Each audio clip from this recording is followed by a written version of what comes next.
Hi, it's Anderson McIntyre at Electric Scotland. Essentially, I just thought to myself that maybe I would do a little video about my newsletter. I was doing them for a few weeks, if you remember, but there's only about 30 odd people watching it, so I kind of thought, well, maybe it's not that interesting to you, so I stopped. But I don't know, I just kind of feel that there are things that go on in the newsletter which are worth you reading about.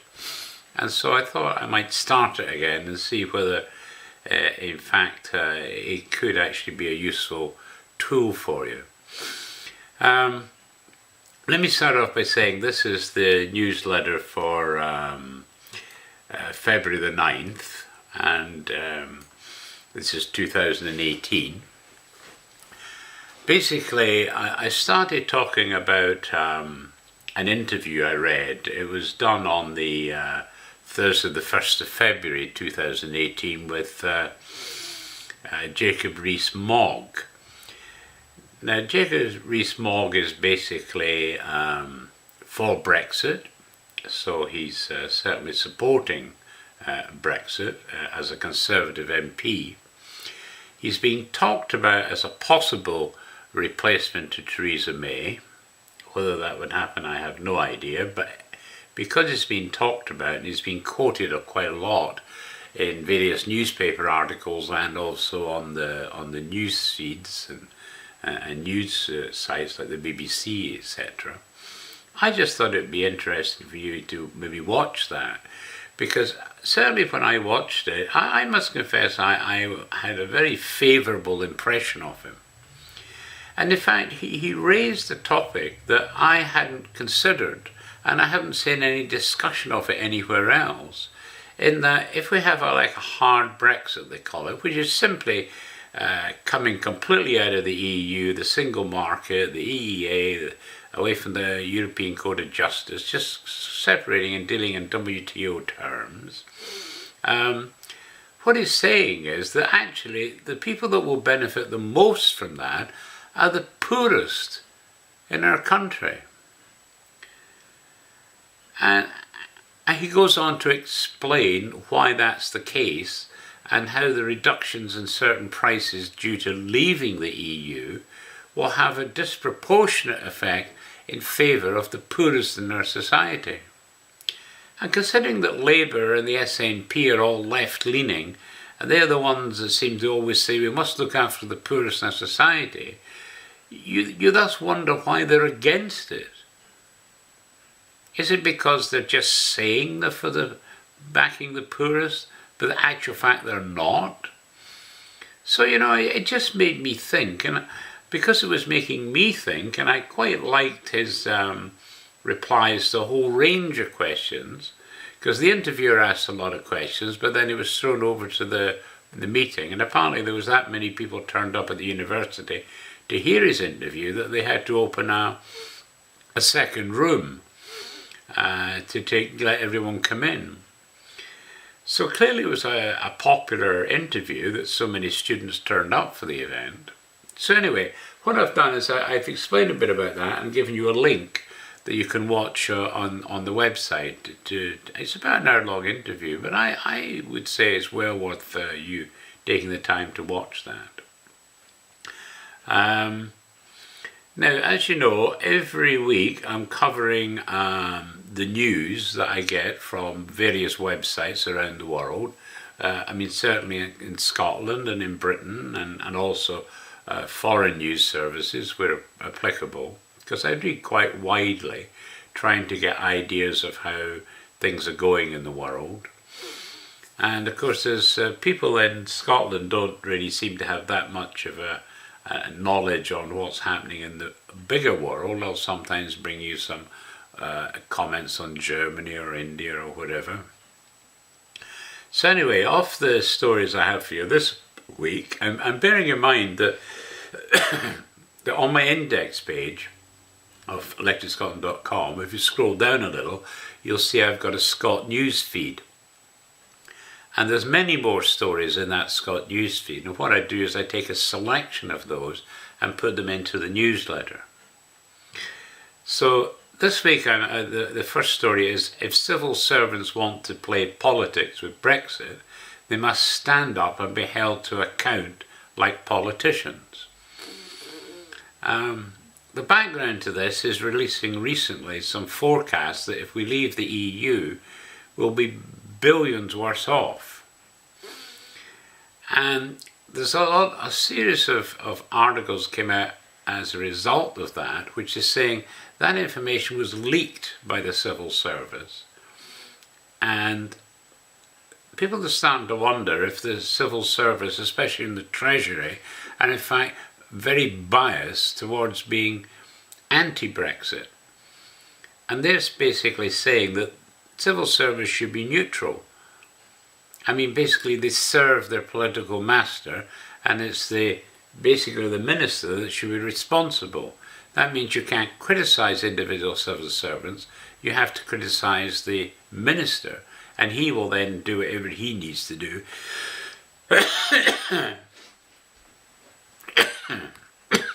in his department. But what they're talking about now is that either the minister's doing a bad job, or individual civil servants are actually deliberately putting out false information to turn the tide on Brexit. And so I thought it was quite an important discussion. You make up your own mind, of course, but I wanted to highlight it for you to read. So, also, there was an article saying the EU refuses a soft Brexit, so we must invoke the WTO immediately. So those who call for a clean Brexit from the outset were right. Now, again, I just want to highlight here that part of the reason that I am writing about Brexit is obviously it's very important in my Scottish history site, because at the end of the day we're going through current events, but they will be history in the future. So by documenting it on my site, at least I've got a body of work which maybe in 20, 30, 40 years time people can look back at and get an idea of what was going on at this time in Scottish history. But I'm also concerned that the BBC is hugely biased towards Brexit. I mean, if you think about it, the referendum was voted by more people in any election in our history. It was the largest turnout we'd ever had for an event like that. And we had a slim majority, admittedly, but the majority was to leave the EU. So you would think, if the BBC was standing up to its charter of being a neutral observer, that at least half of the reporting would be positive for Brexit, and the other half would be obviously negative about Brexit. Now that would give you a balanced approach. But what we're finding in actual research is 80% plus of all the articles about Brexit and all the interviews that they do on Brexit are anti-Brexit. That's 80-20. Now, in my view, that's disgusting. It's just terrible and it's just wrong. And of course, more people watch the BBC News than read the news on the newspapers. So they've got quite a high profile, especially in the world as well. And of course, I did notice that the BBC were very much anti-Trump when the American presidential elections were on. And yet, of course, what happened? President Trump got voted in, despite all of their anti-Trump rhetoric. And I know, watching Kathy Kay on BBC America, she was absolutely crystal clear. She hated Trump. I mean, actually hated the guy.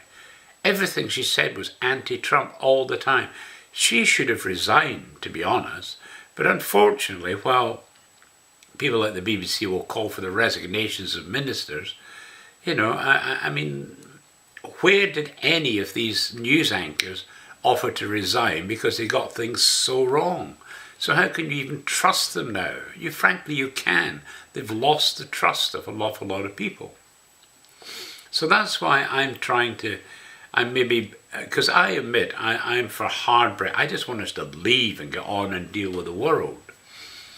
And so that's why I'm making sure that I put up maybe more pro-Brexit articles than I do anti-Brexit, because I'm mainly trying to counter all the stuff the BBC's putting out. So anyway, on to the other news. That's just some background so you're aware of my own biases. Edinburgh teacher creates a special tartan to honour NYPD detective. I just thought that was a great wee story, and goes to show how the connection between Scotland and America is still alive and well today. So I hope you might enjoy reading that wee article there. The next story I'm putting up is Scots teachers pressured to cover up knife incidents. This is becoming quite a story over the years in Scotland, that there's more knife incidents in schools than are being reported. And therefore the SNP government is actually saying, oh, knife crime's down. But it actually looks like it isn't. So I thought it would be interesting to read that story. Got another from Canada saying Canada removes statue of controversial Jacobite slaying general. And again, there's a lot of discussion going on about taking statues down. Personally speaking, I don't agree with it. Because, you know, over life, you know, and over centuries, people change all the time. So when statues are put up, it's for a good reason. And things that were done several hundred years ago, you know, have no bearing really on what we're doing today, because people's perceptions change. But I think to hide history is bad, and that's what I think a lot of these statues that are asked to come down, it's just wrong. I mean, you can always put up another statue, or a plaque or something, which might put a counter view up, but I don't think removing it does anything for anyone. Then there's another article which I wrote which said, God knows a day of rest is not to be sneered at, especially on Lewis. And again, this is something that's dear to my heart personally, because I've always been in favour of having Sunday off. I always think everyone should have one day off at least, to relax, to be with family, to recharge the batteries and stuff like that. Yet today we're a 7-day-a-week, almost 24-hour-a-day, world that we're living in. And I think it's even more important that we have a day of rest. But in that article, I think it maybe gives you a view on that. And so I would encourage you to have a read at that. Then I've got an article said UK exports in financial services jumped to 96.7 billion. It says Britain's exports in financial and professional services had a record-breaking year in 2016, according to figures released today by the City UK. Next one is the big interview, is Indian tycoon Sarji Gupta. Now, I put this story up because India is forecast to become the second largest trading country in the world by at least 2015. It's currently the 5th largest, because that puts the UK to being the 6th largest now. But and you know, the thing is, India's in the Commonwealth, which gives us a little bit of an extra in there. We've got great history with India. And on the website, go to Scots Diaspora, click on India, and you'll see a lot of the stuff that we did there back in the old days. So I thought it'd be interesting to read that interview and see what he's saying. Then there was another article which was saying China's highway builds British ties in face of US cold shoulder. They're saying that on Tuesday it will spend a further £3 billion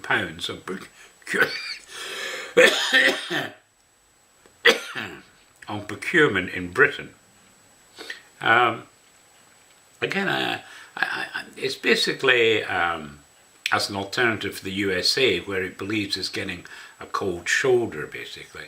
So I thought this might be an interesting one to have a read at. Then I've got Tim Martin, leave the EU tomorrow. This is the boss of Wetherspoon, the largest brewery chain in Britain.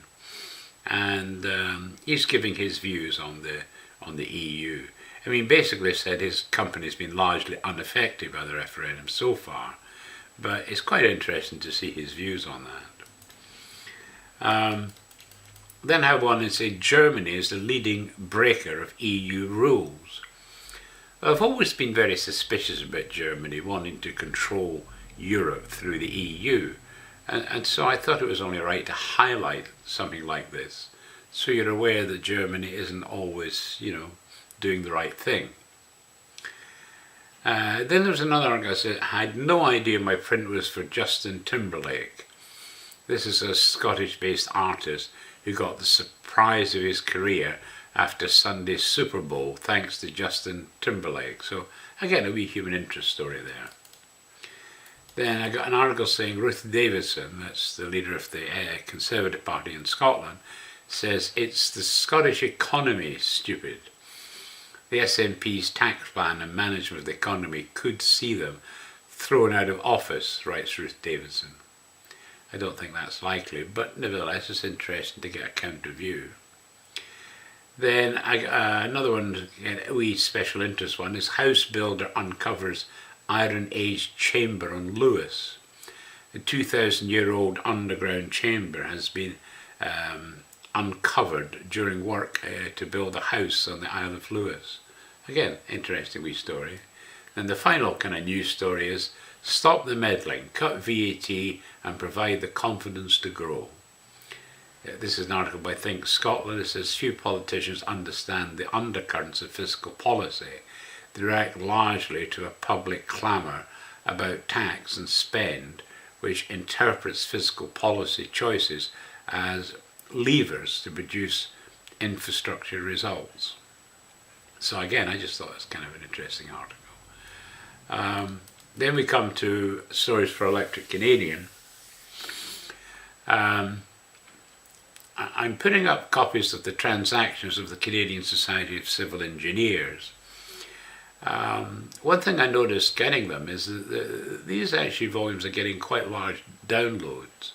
A lot of them are being downloaded over 1,000 times, for example. But it's just that I would imagine if you're not into civil engineering, it's maybe not that great interest, but if you are in the civil engineering sector, then I think it would be of considerable interest. Like, for example, I put up the 1923 volume this week, and some of the topics addressed include electric furnaces to heat for heat treatment of steel, power factor, the inspection of ferrous metals, discussion on Canada's fuel problem, the design and economics of city refuse destructors, electricity for heating buildings, the principles of three-wire distribution for electric railways, elections, atoms and the ether, etc., etc., etc. So I mean, out of all these, there's maybe one or two or more that you might be interested in reading. Then I've got a small bio on William McNabb. He was chairman of the Valuation Committee of the Grand Trunk Railway System, which you can read on the site. But he was quite important, in Canada, but in America as well. So I thought you might be interested in reading about it. Then I've got a book up, Fast in the Ice, or Adventures in the Polar Region by R.M. Ballantyne. Again, I've got a few books up by him. He mostly wrote for young readers, but it was all based on his practical knowledge because, for example, he was in the polar region. So he's writing from a hard experience. And that's what I think is particularly good about his books. While he's made it a novel, it's all based on his actual knowledge. Then the final kind of story there in the Canadian was Memoirs of the Administration of the Colonial Government of Lower Canada. This is really from the years 1807 to 1815 and obviously covers the war that Canada had with the USA in 1812. So I thought from an historical point of view, that would be quite interesting we read that. And then, yes, I am featuring Conrad Black. All I'm really doing is giving the heading of his article and a link to it. And there's two. It says Trump and the State of the Union, and the other one is What Happened to Patrick Brown is an Outrage and an Opportunity. So I know some of you don't like Hunter Blank, others love him. I happen to love him. I think he's great. But all I'm doing is giving the heading and a link, so if you want to read them, you can. Then on to Electric Scotland. Last week I started the Fur and Feather series. This is really going into, well, last week I talked about the hair, but it goes into a huge amount of depth about each of the animals. You know, the background, how you hunt them, how you cook them, and all kinds of things. So I just thought they were really good books, an interesting book. So the one this week is about the red deer. Then I have another article about Stirlingshire. One on Stirlingshire, I've added 2 new videos because I noticed one of my videos wasn't displaying. Again, removed from YouTube, which unfortunately is if you link to YouTube videos, you've got to work on the principle that at some stage they're probably going to go down. So that means you've either got to try and hunt to see if it's still there but under another name, or if it's not, like I've done here, I just deleted it and tried to find another one to replace it. Then I have, I put up a 2-volume book called The Picture of Scotland. It's by Robert Chalmers. And I've given you the whole preface to read within the newsletter. But I thought what was kind of interesting was he starts off by saying the complaint of Johnson regarding the hopelessness of fame, which attended his lexicographical labours, has hitherto been common to the industrious obscure who busy themselves on the compilation of tourist guides, peerages, school books and almanacs. Such publications are equally anonymous, and the purchaser thinks no more of the unknown author than he thinks of the man who made his hat or tanned the leather of his shoes. And what he's basically saying is he's a great historian, and he's actually travelled all over Scotland, visited the places, and he now writes about them in this 2-volume publication. Now it's 1827 he's writing, so that's obviously going back a fair bit, and obviously Scotland's changed enormously. The road system is amazing now and all that kind of thing, but nevertheless it's going to places where you could also visit if you went to Scotland today. And I quite liked the book. When I hadn't read it all, but I read enough to think it was a good contribution to the tourist trade in Scotland, but also good historically as well.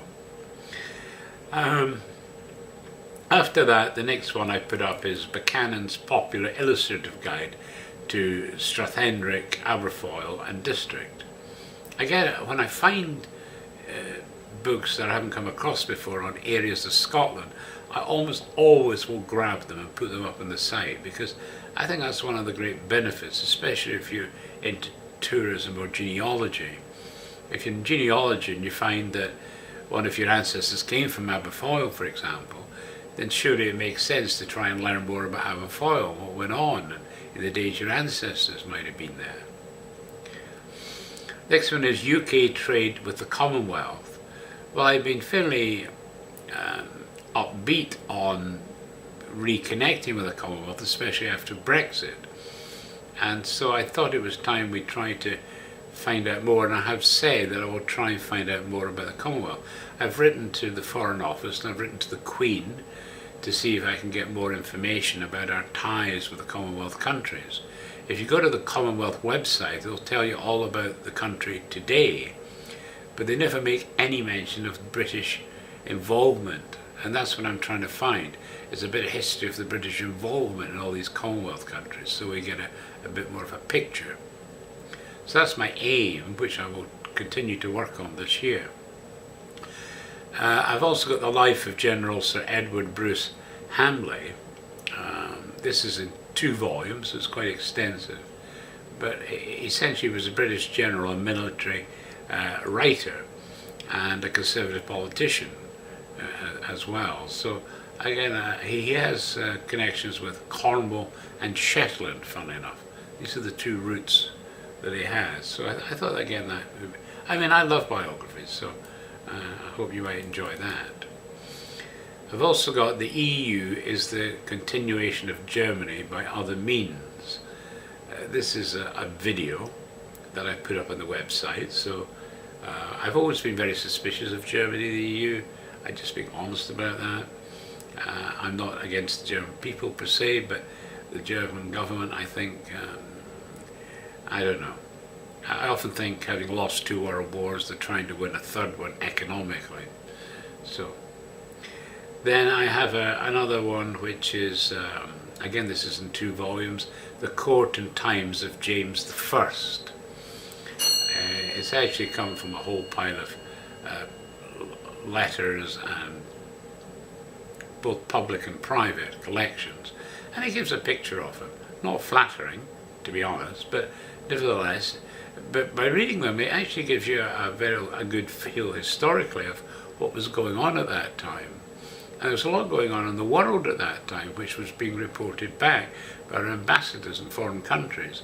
So there are letters including communications from these foreign countries. And the final one I put up is the Handbook of Weather Folklore. I'm really interested in folklore, and I found a couple, 2, 3 books I think, on, and this particular one's about weather.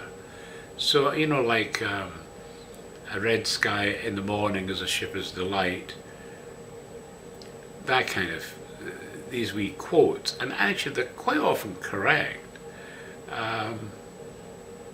Or it's a red sky at night is a shipper's delight, a red sky in the morning is a sailor's warning. That's the quote. So, and I found over the years that's actually been quite true. So I just thought it'd be nice to put that up. I mean, it covers Scotland, but it covers a lot of other countries' folklore, all to do with weather. So again, I just thought it might be interesting. Then the story, because I try to do a bit of a story each week so you can have a read, but it is about Brexit, but the idea of the UK staying in the European Union's custom union after we exit from the EU has once again risen into political discourse. Well, this is an email I got in from the Lawyers for Britain, and in it they're saying that being in the customs union isn't going to do us any good, and they're trying to tell us why on a legal basis. So they give you a summary of what they're saying, and then there's 2 links. One link is to quite a big article on Brexit Central, and another is to their own website where they give even more information. So if you're trying to get your head around whether we should still be in the customs union or not, I really think you should read that. If you're not interested, don't bother reading it. Simple as that. Okay, so that's really what's in the newsletter this week. I will say personally, we're having more snow in Chatham than I've ever had in my 13 years that I've been here. I'm kind of commenting that the snow clearers, who are normally unemployed people and stuff like that, and so they come around and offer to dig you out. And so I've been doing that and having to go to the bank to get some more cash in, because it's all a kind of cash business these days. $20 and you get your drive all cleaned out and your paths and so forth. And of course you're committed to clearing the actual walkway outside your house, so that's done as well. So that's it, that's the newsletter for this week. Under this video I'll put a link, so if you click it you'll go to the PDF version of it. I obviously put it up in the Let's Talk community, where you can then comment on it, because you can reply to it and leave me a message, or click and say you liked it, or actually there's not a link to say I didn't like it, it's either you liked it or you thanks for the post. So it's maybe a bit biased there, but you can at least reply and put your own comments in if that's what you wish to do. And that you have to be a member of the community, mind you, to be able to post the message. But it's there anyway. So there you go. Thanks for listening, and obviously I hope you enjoy the newsletter. Thanks.